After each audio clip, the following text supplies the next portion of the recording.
welcome to an EOD Talk special episode, CAT 2023 Grind Through the Last Mile.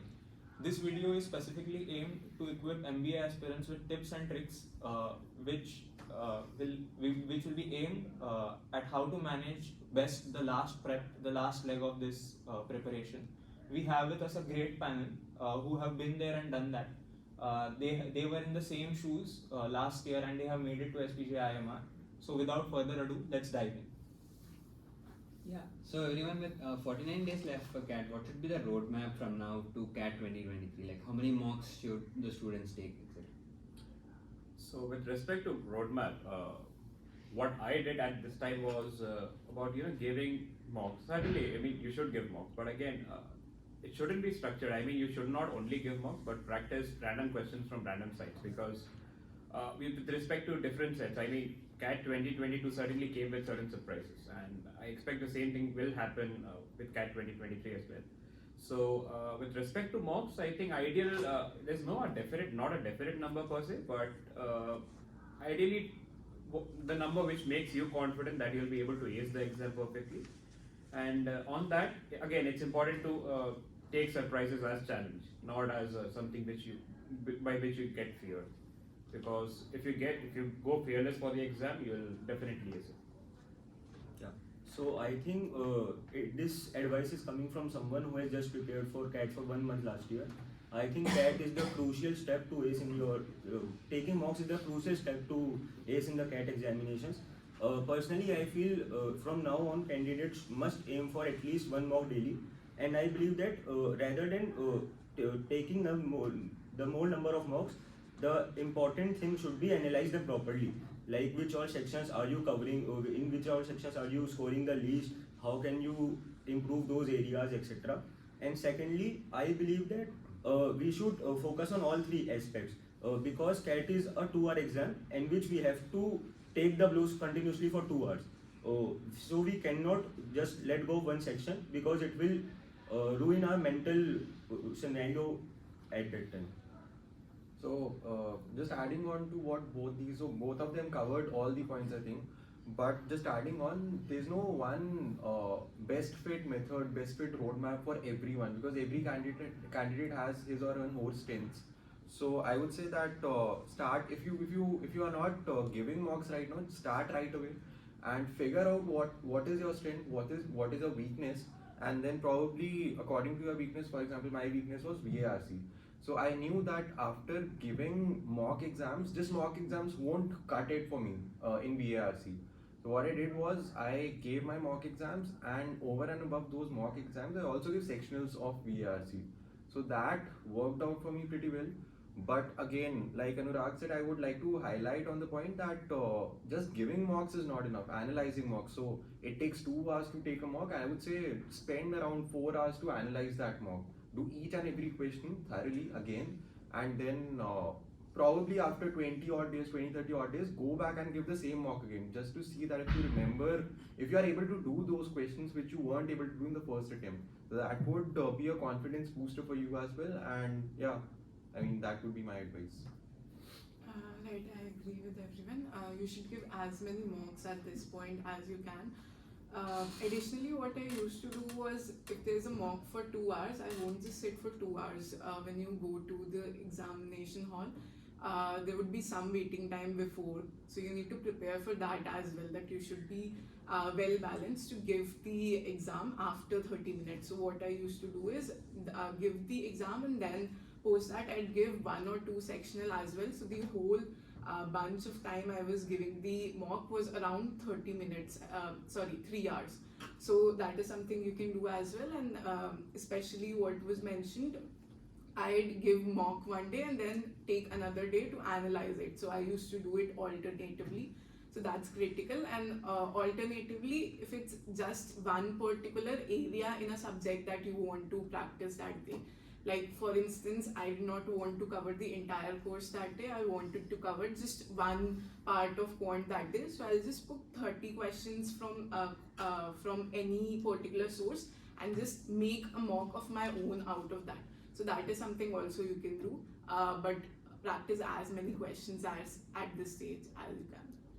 Okay, so for me, I remember like when 50 days remained, what was my strategy? So like my strategy was like for the like these coming 20 days.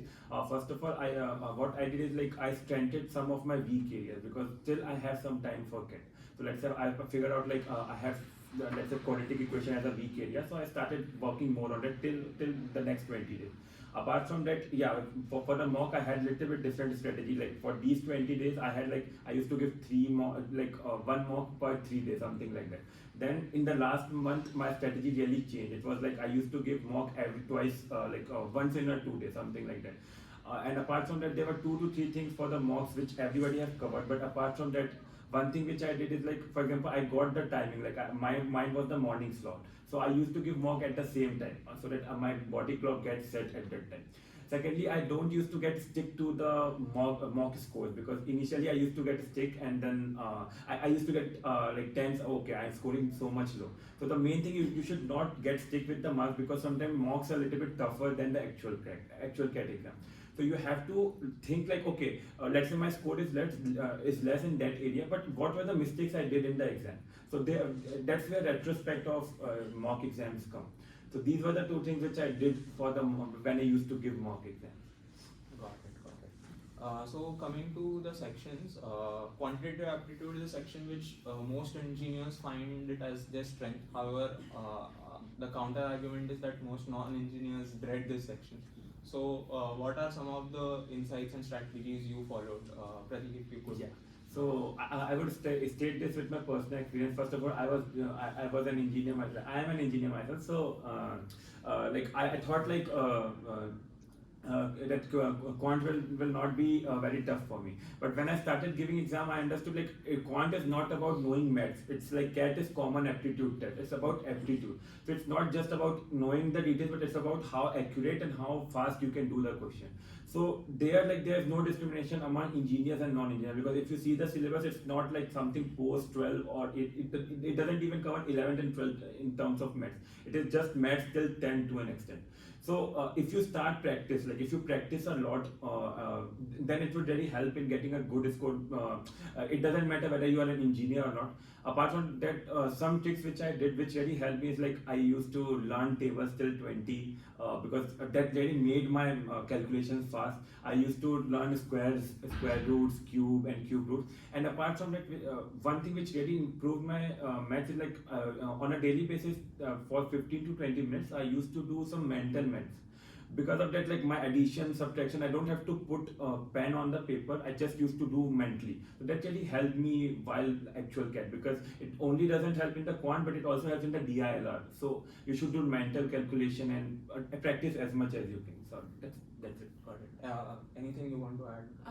I think mostly Pratik has covered, but what I personally used to do, I used to have this notebook where any kind of question where I used to get stuck, I used to have it in that notebook and then I'd go through them twice a week or something like that. So I think the main point of practicing as many questions as you can is if you've once went through that question, you should never get it wrong again. So you should always know what you did before, and then secondly, yeah, that's about it. Yeah. So DLR is a make or break section for many students. So Anurag and Jishnu, if you have some insights regarding how to tackle this section. Yeah. So I think you guys all know that last year DLR was one of the toughest. So I did one mistake. When I started my DLR, I by mistake chose the hardest set, which was looking very easy for me, and I wasted 9 to 10 minutes on that set out of the 40 minutes. But I was very adaptive to get to know that I wasted this 10 minutes, and now this set is not happening. Like I'm not unable to solve this set. So I was very quick to move to another set and solve them as quickly as possible because other sets were very low hanging fruits. So my advice is aspirants should not stick to one set because it might look like that set is going to solve in the next minute, next second, but it won't happen. If you have wasted 10 minutes, it won't happen. Please move on to next section or next question. So yes, adding on to what Anurag said, So he said with respect to how you should take, how you should attempt it sets. But with respect to preparation, I would rather say, no, just don't be consistent with LRDI. I mean, it's not like you should practice. There is a set pattern or structure in LRDI. There's not a pretentious syllabus in LRDI. So you can't, just go with arrangement and solve, 15, 20 questions on this and you think you'll ace the exam, but that is not going to happen. You should include variability in your practice, variance in your practice. Because in the end, when you said, for example, it was morning slot for me as well.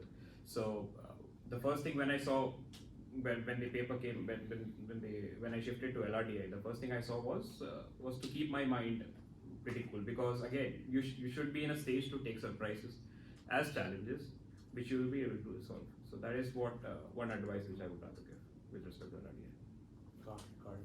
Coming to the last section, which is VARC. So this is usually considered tough by many engineers. Any practices that you followed, Bhavya and Pratik, to ace this section? So actually VARC was my weakest section, because in my mocks, when I started giving mocks, I used to score somewhere around 60-70 percentile, and max was 80 percentile that I used to get. So I know that I had to work in VARC the most, and the thing that I did was, firstly I ignored the time, and then I started reading the paragraphs, understanding what exactly each paragraph is saying, and I jotted down the important points for each paragraph. So what that helped in was that I used to have a summary sort of in front of me, so that I can just have a look at that summary and answer the questions that follows. So obviously this took up a lot of time. So initially I was just able to do 2.5 sets and then move on to the grammar section, that is para jumbles, para summaries and all that. So yeah, that I completed fine, but the RC section I was able to do 2.5 sets of that.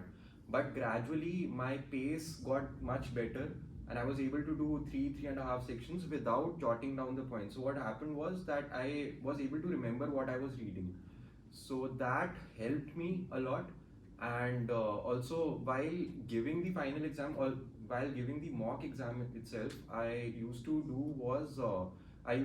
read first, like understand what each line means, and then if I'm not able to understand, then I used to move on to the next RC, because there's no point on just continuing reading if you're not able to understand.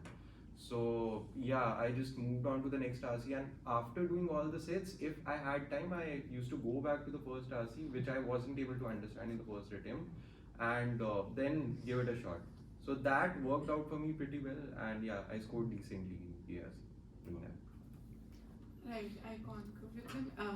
For VARC, it needs to be a very personal strategy. It depends on which stage of preparation you are. Do you not get the words in themselves? Do you not get the sentence structures, or is it the entire paragraph's meaning that you're not getting?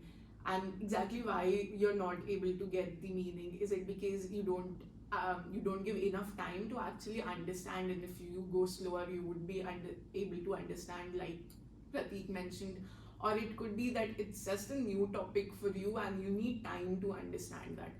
So for all these, you'll have to follow different things. You'll have to make your own strategy, and also how you attempt the paper. It could be one RC before, then the VA section, then RC. So you'll have to do a lot of hit and trials to see what actually works for you. But for VARC, at least I'd suggest to aim for 100% paper attention, because that is the thing that works best. For me personally, a different strategy that I used was because I was confident in my ability to read even the tough text. What took time was when I was not aware of the context of the text, and that was usually what made a reading difficult. Otherwise, we've all read pretty heavy text in our like graduation courses. So what I did was, usually I figured out these texts were from philosophy, psychology. Those are the texts I've never read, right? And there's a way to read different kinds of texts. Like science texts are always very factual. Philosophy and like psychology or something like these kind of texts really are not. So I went through Cash Courses YouTube channel, and I just saw 5 videos from that. and that just made me aware of the way to think for these kind of texts. So that was something that really helped me, because like I was just, even if it's a random text from some other background, I was just aware the context behind it, that this is the way that authors generally talk about it. And yeah, other than that, just try out different strategies, what work for you, and try to attend 100%. So, in this last leg, time management becomes very crucial, especially if you're working or if you're studying in college and managing CAT at the same time. So, what are some of the tips for time management? Yeah. So first of all, like when I was preparing, I was also working. So like I think I was on the same place at that time.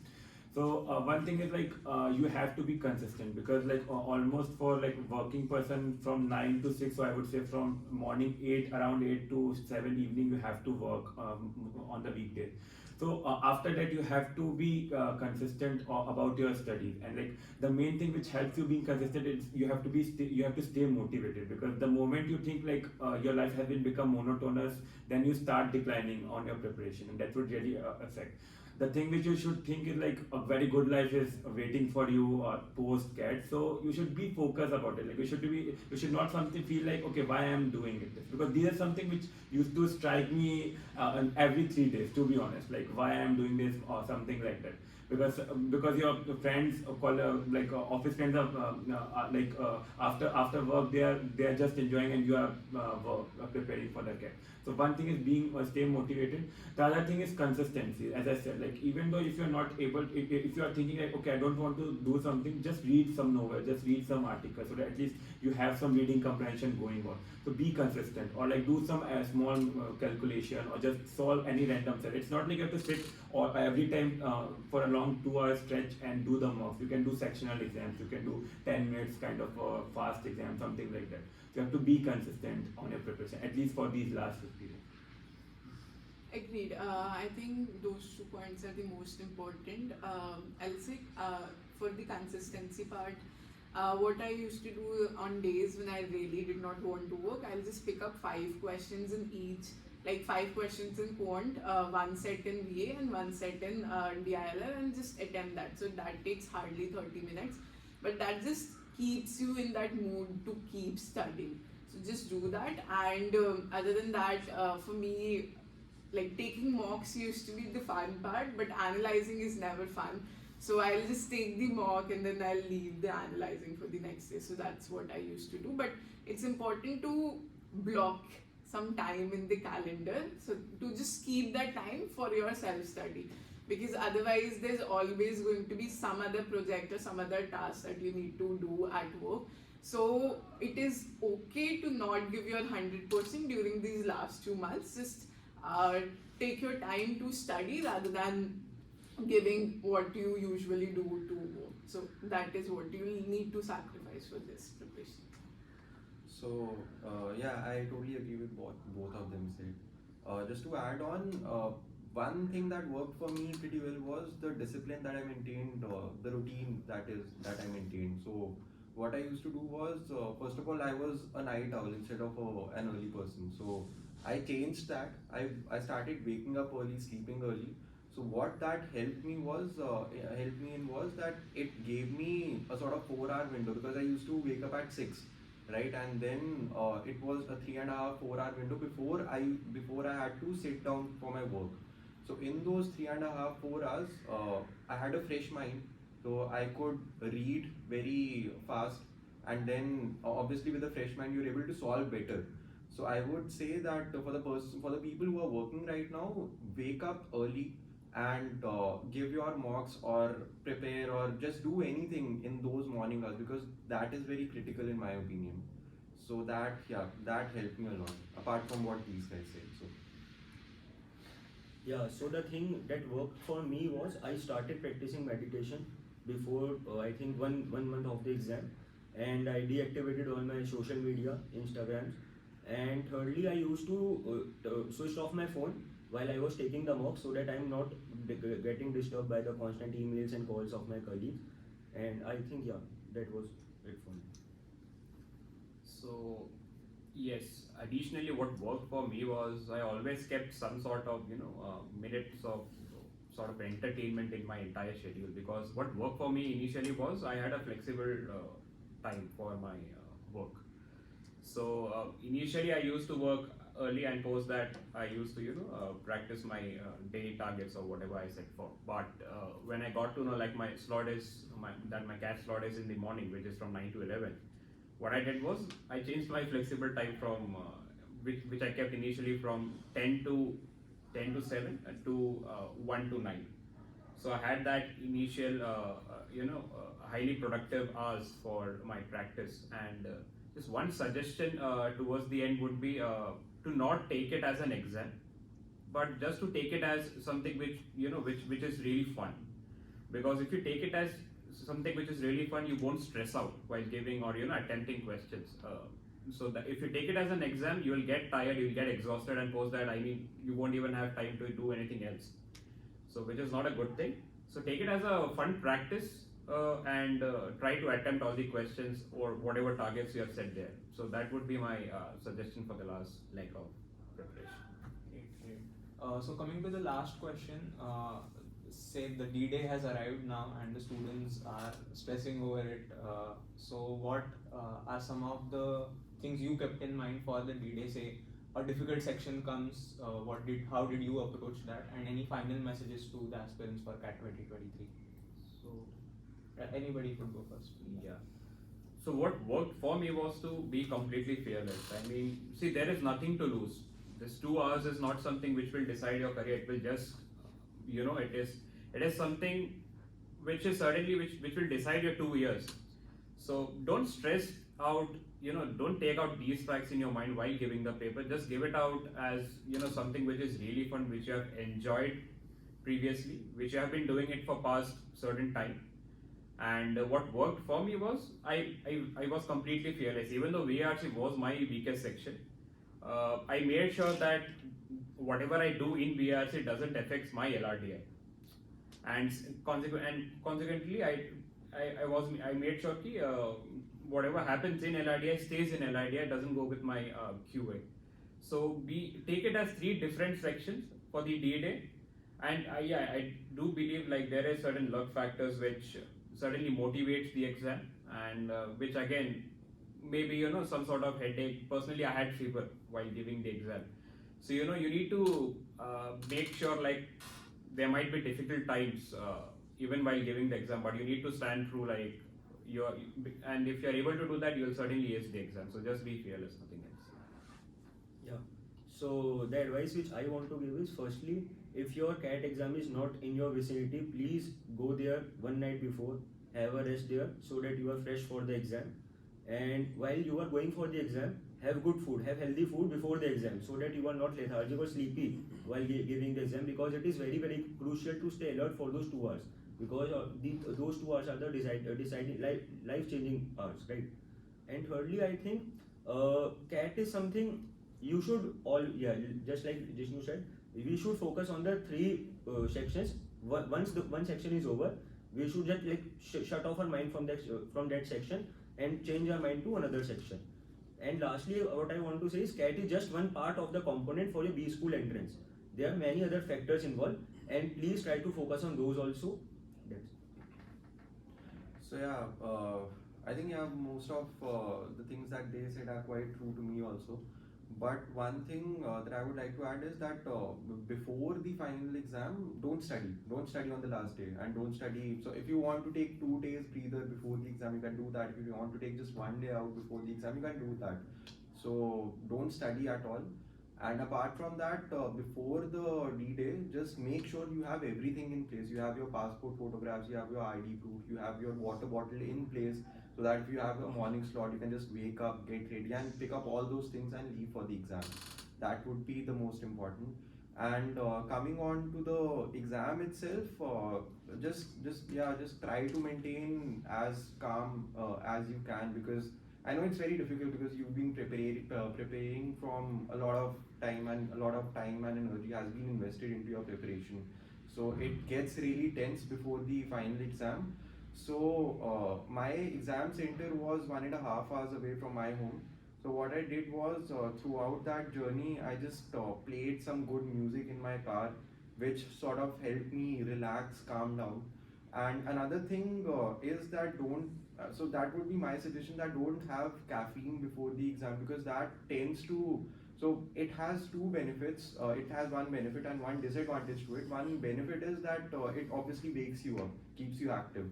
But the flip side of that is that it would make you prone to being anxious during the exam. So I did not take any caffeine. Instead, for energy, I ate a chocolate bar, which sort of kept me awake and active throughout those 2 hours. So yeah, that would be my advice. Just stay calm. Right. I think most of everything is already covered. Just one thing I'd like to say is that half of the battle is just giving the exam. So there's going to be so many of the people who registered who are not even going to give the exam. So just go, whatever stage of preparation you think you are, just go and give the exam. And that's fine if you don't do well. There would be other chances in life, and that's okay. And I'm pretty sure you're going to do much better than you think you're going to do, because I think this analysis has been done multiple times. All you need to do is around 33% of the paper to score somewhere around 85 percentile, and somewhere around 50% of the paper for 99 percentile. So that's not tough in the duration you are given. So just focus on your accuracy and do the best you can do, and don't worry about the things that are not in your hands. So just do the best you can do. Okay, so I think my answer would stretch a little bit, because for the whole last 50 days, last year, I was working only on my attitude building. So first is like, what is CAT? What I used to think. It's not like just an exam. Like if you think thoroughly, and I think I will make sense, is like it helps you in a long run. For example, QA. QA is not just a maths exam. With that, you will help. It will increase your mental calculation speed. Like it's not just about CAT. Okay. What about DILR? It will improve your problem solving skill. And what about VRC? It will improve your comprehension skills, with which the attitude with which you read an article or you read something. So it's not just about one particular 2 hours exam. In a way, if you think after giving exam, you have improved on your skills in your CAT duration. Second is what I used to think whenever I used to give mock, or what attitude I had in my mind when I was giving exam, like if I can't solve this question, nobody can solve this question. I used to think that I am the best here. And so in that way, I never felt demotivated while 2 hours. I thought, okay, if I'm not able to solve, okay, let's move to second, because I think it is tough for all the, like it's a relative exam, not kind of a, so if I'm not able to solve, nobody can solve, something like that.